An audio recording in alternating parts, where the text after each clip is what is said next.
Hello everyone, my name is Abhishek Gupta and I welcome you all on this JIB on the go series.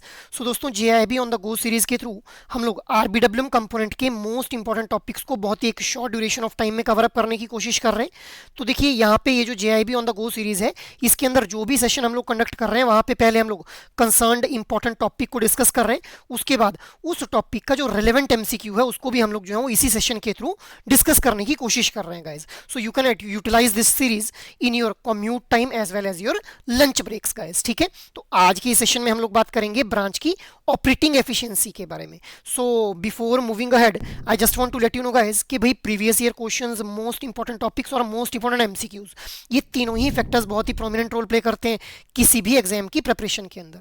तो guys, अगर आप लोगों का भी यही कंसर्न है रिगार्डिंग योर जेआईबी एग्जाम, तो आप लोगों की स्क्रीन के ऊपर अभी जो डॉक्यूमेंट आप लोगों को दिख रहा है, इस डॉक्यूमेंट का लिंक आप लोगों को इस वीडियो के डिस्क्रिप्शन में मिल जाएगा, जहां से आप लोग previous year questions, most important topics और most important MCQs for each and every component of JIB exam को एक्सेस कर पाएंगे भी। So you can have a look on this particular document. तो अब हम लोग आते हैं आज के सेशन के ऊपर। अब देखिए फ्रेंड्स, आज हम लोग जो ये टॉपिक डिस्कस करने वाले, इसी टॉपिक से हम लोगों को नवंबर 2025 के अंदर भी एग्जाम के अंदर क्वेश्चन देखने के लिए मिला, जहां पे बैंक की जो स्ट्रेटेजीज हैं, उन किस तरह से एक बैंक की जो ऑपरेटिंग एफिशिएंसी है उसको इंक्रीज करने के लिए बैंक क्या कुछ स्ट्रेटेजीज यूज करता है, उसके रिगार्डिंग क्वेश्चन फ्रेम किया गया था भाई। तो this is very much important topic from your examination point of view. ठीक है, तो आज हम इस टॉपिक को जो है डिटेल में डिस्कस करके इसके रेलेवेंट एमसीक्यू को भी डिस्कस कर लेंगे भी। तो अब हम लोग अपनी डिस्कशन को स्टार्ट करते हैं।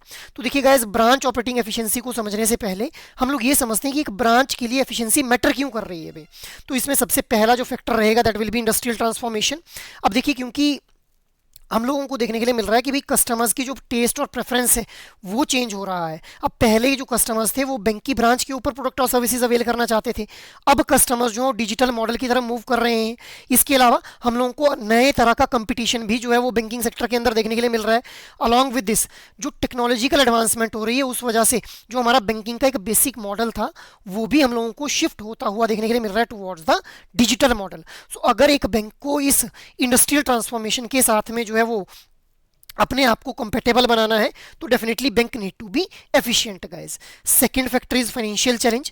अब देखिए, पहले क्या होता था कि जो लोन के ऊपर इंटरेस्ट बैंक रिसीव करता था और जो इंटरेस्ट बैंक के द्वारा दिया जाता था कस्टमर को on FD and RD as well as savings account, उसके बीच में काफ़ी ज़्यादा गैप होता था। बट अब हम लोग देख रहे हैं कि लोन के ऊपर भी इतना ज़्यादा रेट ऑफ इंटरेस्ट चार्ज नहीं करते हैं बैंक्स, तो इस वजह से मार्जिन जो है वो एक बैंक के लिए जो है वो नैरो हो चुके हैं।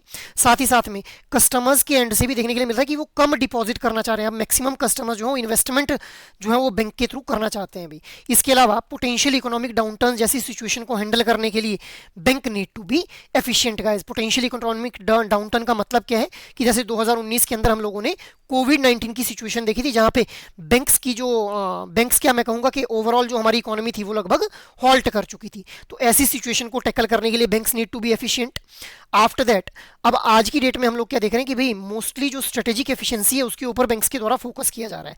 स्ट्रेटेजिक एफिशिएंसी से मेरा मतलब क्या है कि किस तरह से बैंक्स अपनी जो ऑपरेशनल कॉस्ट है उसको रिड्यूस करें, और साथ ही साथ मोस्ट ऑफ दी जो रिसोर्सेज हैं या फिर जो मोस्ट ऑफ जो बैंक्स हैं उनका जो फोकस है वो क्या है कि भाई अपने जो रिसोर्सेज हैं उनको, मोस्ट ऑफ द रिसोर्सेज का जो लोकेशन है that should be towards marketing and technology. Why? Because देखिए, अगर आप लोग जितना मर्जी बढ़िया प्रोडक्ट बना ले, अगर आप लोग उसकी मार्केटिंग सही से नहीं करते हैं, then it will be difficult for that product to sustain in the market for the longer time. इसके अलावा अगर टेक्नोलॉजिकल एडवांसमेंट के साथ में बैंक ने जो है कोप अप नहीं किया, तो definitely bank will not be able to survive in the market. तो ये हम लोगों ने समझा कि देखिए कितना इंपॉर्टेंट रोल प्ले कर रही है एक एफिशिएंसी की भी, why a branch need to be efficient in today scenario. ठीक है, और अब हम लोग बात कर लेते हैं कि किस तरह से एक ब्रांच के द्वारा ऑपरेटिंग एफिशिएंसी जो है उसको इंक्रीज किया जा सकता है। सो वेरियस स्ट्रेटेजीज हम लोगों को देखने के लिए मिलती हैं। अब इन्हीं स्ट्रेटेजी से अभी हम लोगों ने देखा जो पीवाईक्यू नवंबर 2025 के अंदर फ्रेम किया गया था, वो यहीं से फ्रेम किया गया था गाइस। तो सबसे पहली जो स्ट्रेटेजी है दैट इज बिजनेस रीअलाइनमेंट। अब देखिए भाई, बिजनेस रीअलाइनमेंट का मतलब क्या है कि भाई हम लोगों के प्रोडक्ट के अंदर या फिर जो हमारी ऑर्गेनाइजेशन है या फिर जो ब्रांच के द्वारा अलग अलग तरह के जो प्रोडक्ट और सर्विसेज प्रोवाइड किए जा रहे हैं, उन प्रोडक्ट और सर्विसेज में ऐसे प्रोडक्ट और सर्विसेज को आइडेंटिफाई करना जो कि हम लोगों को डिजायर्ड आउटपुट नहीं दे पा रहे हैं, तो उनको एलिमिनेट करना और नए प्रोडक्ट्स को अपनी प्रोडक्ट लाइन में ऐड करना जो कि हमारे लिए जो एक अच्छा खासा रेवेन्यू जनरेट कर पा रहे हैं अभी। ठीक है, सो यही यहाँ पे बोला गया, exchange cost effectiveness exchange cost effectiveness को जो है वो एनहांस करना, exit business lines that have low margin, मतलब ऐसी बिजनेस को या फिर ऐसे प्रोडक्ट को आउटलाइन करना अपने प्रोडक्ट लाइन से जो कि हम लोगों को डिजायर्ड आउटपुट नहीं दे रहे हैं। ठीक है, तो इसी को क्या बोल रहे हैं, बिजनेस रीअलाइनमेंट। तो दिस इज अ स्ट्रेटेजी जिसका यूज करके एक ब्रांच की जो ऑपरेटिंग एफिशिएंसी है उसको इंक्रीज किया जा सकता है अभी। After that next one is the channel optimisation. अब देखिए दोस्तों, चैनल ऑप्टिमाइजेशन का मतलब क्या है कि भाई हम लोगों को no one size fit all approach के ऊपर जो फोकस करना है, मतलब हर एक तरह के कस्टमर की जो नीड्स हैं, जो वांट्स हैं वो अलग अलग हैं, तो उनको अलग अलग तरह से केटर करने के ऊपर हम लोगों को ध्यान देना है, स्पेशली जिस चैनल के थ्रू उनको प्रोडक्ट और सर्विसेज प्रोवाइड किए जा रहे हैं। इसके अलावा कॉस्ट इफेक्टिव चैनल्स क्रिएट करना, जैसे एटीएम्स हो गए, मोबाइल बैंकिंग या फिर internet banking. So this is also a way to increase the operating efficiency of a bank guys. ठीक है, after that next is process cost भी। अब देखिए प्रोसेस कॉस्ट की अगर बात की जाए तो प्रोसेस कॉस्ट का मतलब क्या है कि जब एक प्रोडक्ट और सर्विसेज का बनना स्टार्ट हुआ, उस बनने से लेकर के उस प्रोडक्ट या सर्विस की डिलीवरी होने तक की जो कॉस्ट रहती है उसको हम लोग क्या बोल देते हैं, प्रोसेस कॉस्ट बोल देते हैं। तो हम लोगों को cost to value ratio of transaction को जो है रिड्यूस करना है। फॉर एग्जांपल अगर हम लोग जो है वो एक बैंक के बिहाफ पे बात करें, तो जैसे मान लो एक बैंक के द्वारा एक सेविंग्स अकाउंट ओपन अप किया जा रहा है, तो मिनिमम कितनी जो ऑपरेशनल कॉस्ट है उस सेविंग अकाउंट को ओपन अप करने की हो रही है, उसको एनालाइज करना, उसको मैप करना और उस अकॉर्डिंग फिर एक बेंचमार्क प्रोसेस सेट करना। सो दिस इज हाउ, क्योंकि देखिए छोटी छोटी कॉस्ट को रिड्यूस करके ही ब्रांच जो अपनी ऑपरेटिंग एफिशिएंसी है उसको इंक्रीज कर सकता है गाइस। ठीक है, so this is also one of the way to increase the operating efficiency of a bank. Next is staff productivity. अब देखिए दोस्तों, स्टाफ प्रोडक्टिविटी का मतलब क्या है, क्योंकि देखिए हमारा जो फ्रंट लाइन जो हमारे वॉरियर्स हैं वो एक्चुअल में बैंक के इंप्लॉइज रहते हैं, जो कि कस्टमर्स के साथ में जो इंटरेक्ट करते हैं, उनकी नीड्स और वांट्स को जो फुलफिल करने का काम करते हैं। तो हमारा जो ब्रांच का स्टाफ है वो जितना ज़्यादा जो है वो इफेक्टिव होगा, जितना ज़्यादा वो एफिशिएंट होगा, उतना ही ज़्यादा जो है वो ब्रांच भी एफिशिएंटली काम कर पाएगी। और किस तरह से स्टाफ को जो है वो हम लोग प्रोडक्टिव बना सकते हैं अभी, तो उनकी ट्रेनिंग, उनको एक एफिशिएंट ट्रेनिंग प्रोवाइड करके, उनके सुपरविजन करके, इसके अलावा ऑटोमेशन टूल्स प्रोवाइड करके अपने स्टाफ को, along with this flexible work का कल्चर प्रोवाइड करके, ऑफ साइट वर्क और उनके जॉब रोल को रीडिफाइन करके। अब जॉब रोल को रीडिफाइन करने का मतलब क्या है कि कभी एक एम्प्लॉय को आप लोगों ने कैशियर का काम दे दिया, कभी उनको बोला कि आप एफडी आरडी वाले डिपार्टमेंट में देखो, कभी उनको आरटीजीएस एनईएफटी का काम दे दिया, सो दैट उनको जो है मोनोटोनस उनकी जॉब ना लगने लगे और उनके अंदर जो मोटिवेशन है वो उसका स्पार्क हमेशा जलता रहे भी। तो इस तरह से स्टाफ की प्रोडक्टिविटी अगर एनहांस होती है तो डेफिनेटली एक ब्रांच की जो ऑपरेटिंग एफिशिएंसी है उसको एनहांस किया जा सकता है गाइस। ठीक है, आफ्टर दैट नेक्स्ट इज, अब हमारा जो नेक्स्ट यहाँ पे स्ट्रेटेजी हो सकती है, that can be a 360 degree customer view.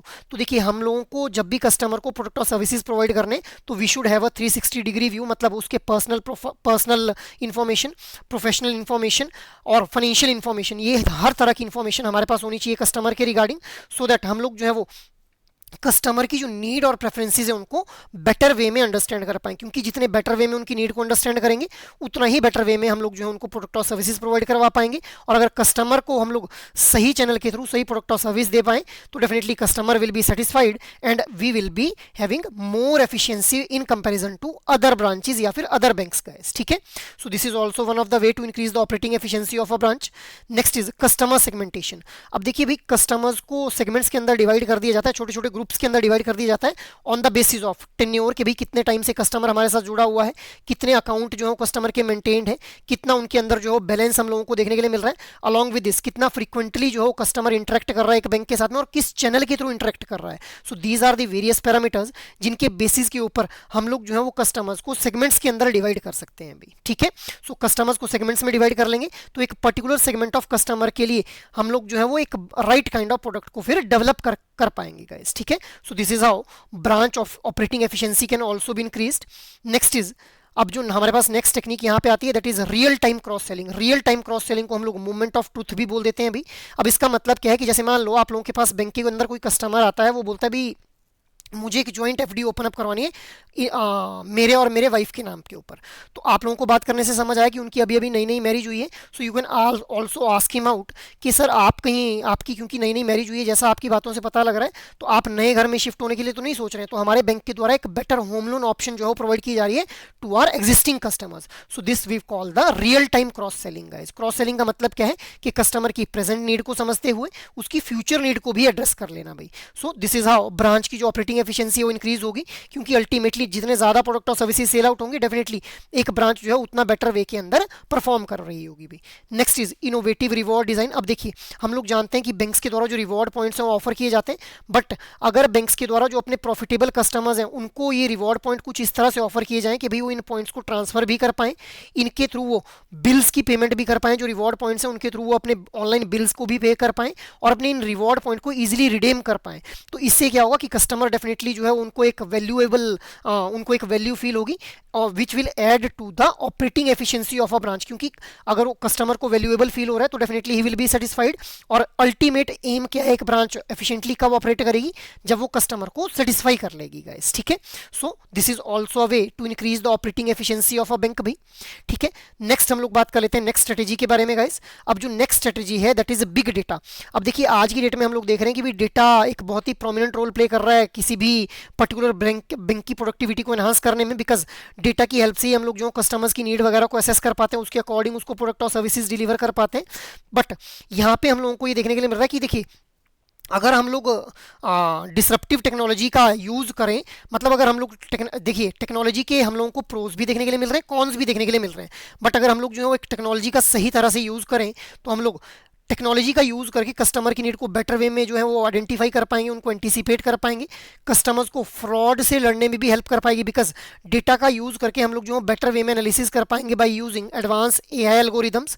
और इसके अलावा सिक्योरिटी ब्रीच होने से भी हम लोग जो है वो रोक सकते हैं with the help of this particular technology guys. तो डेटा एक बहुत ही प्रोमिनेंट रोल प्ले कर रहा है। अब टेक्नोलॉजी अकेले कुछ नहीं कर सकती, टेक्नोलॉजी यूज़ करने के लिए डेटा हमारे पास होना चाहिए।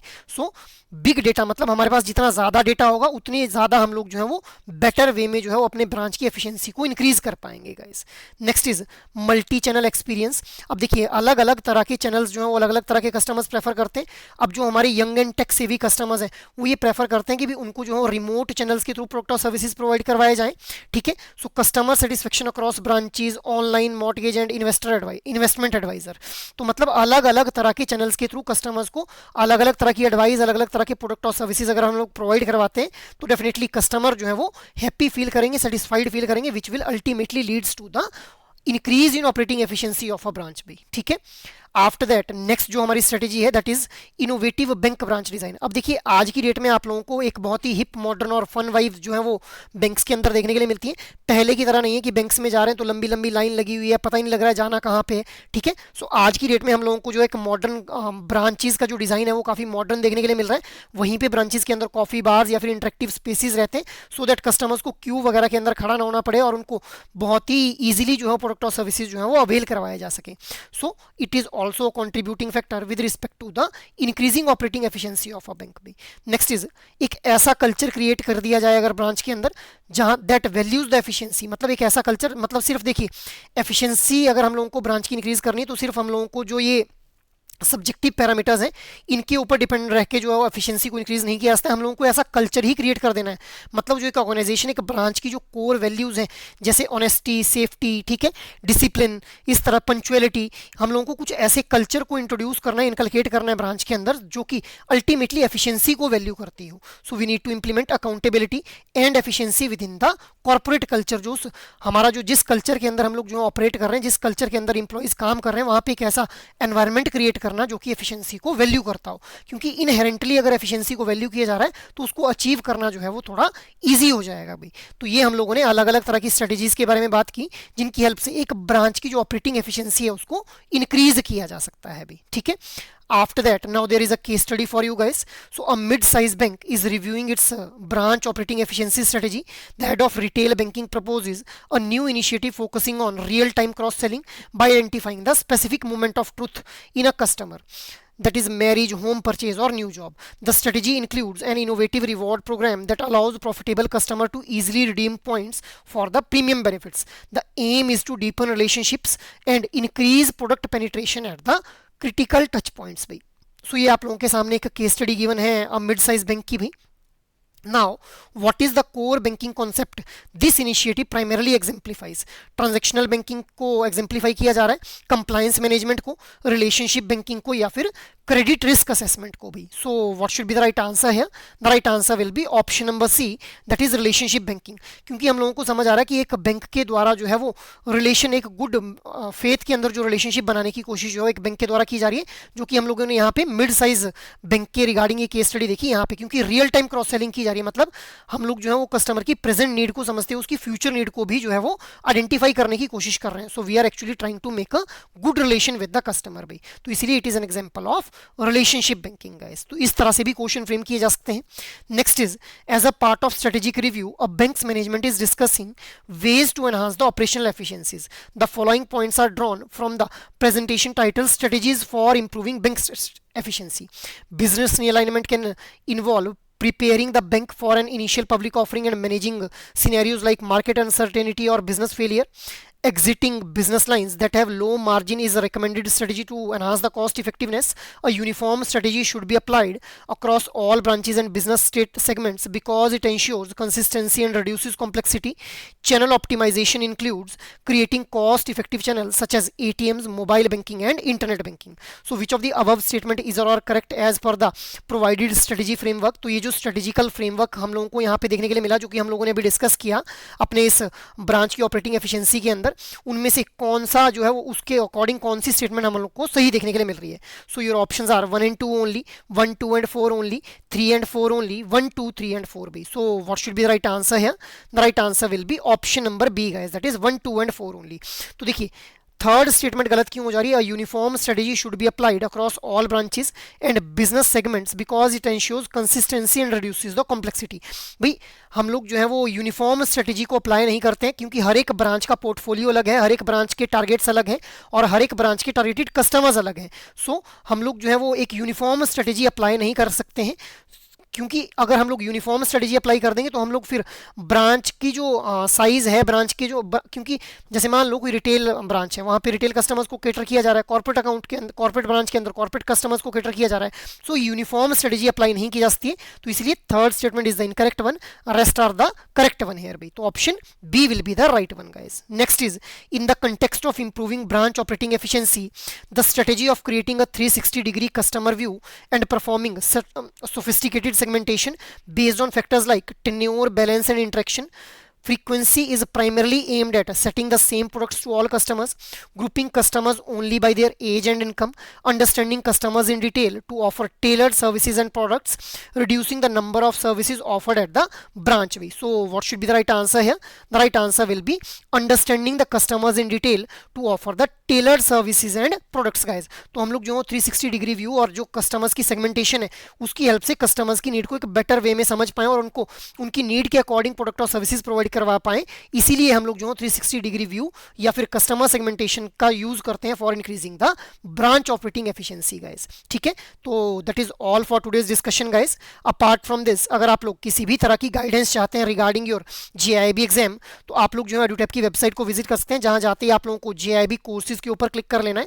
अब JIB कोर्सेज के ऊपर क्लिक करते ही जैसे ही आप लोग स्क्रॉल डाउन करेंगे तो यहाँ पे आप लोगों को अलग अलग तरह के कोर्सेज देखने के लिए मिल जाएंगे भी.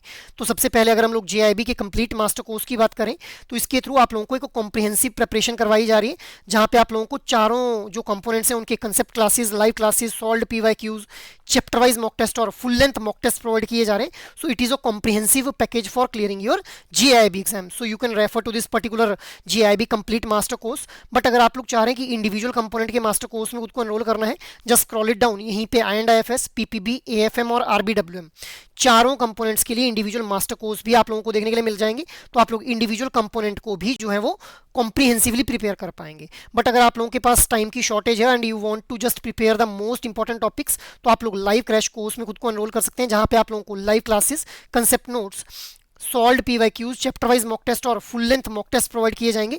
लगभग 120 घंटे के अंदर चारों कंपोनेंट्स की जो मोस्ट इंपॉर्टेंट टॉपिक्स हैं वो आप लोगों को कवर करवा दिए जाएंगे भी, ठीक है। सो you can also enrol in this particular course. और अगर आप लोगों को लग रहा है आपकी प्रिपरेशन कंप्लीट हो चुकी है, no you want to evaluate yourself, तो आप लोग टेस्ट सीरीज में खुद को एनरोल कर सकते हैं, जहां पे आप लोगों को solved PYQs, full length mock test और चैप्टर वाइज मॉक टेस्ट जो है प्रोवाइड किए जा रहे हैं भी। So you can have a look on this particular courses guys, अगर आप लोग किसी भी तरह की गाइडेंस चाहते हैं regarding your GIB examination. So that is all from my side for this particular session. I hope ये सेशन आप लोगों को अच्छे लग रहे हैं। अगर एक्चुअल में ये सेशन पसंद आ रहे हैं तो इन सेशंस को लाइक, शेयर और सब्सक्राइब कर लें। और अगर आप लोगों की कोई भी क्वेरी हो तो आप लोग मेल कर सकते हैं hello@edutap.co.in के ऊपर। जय हिंद।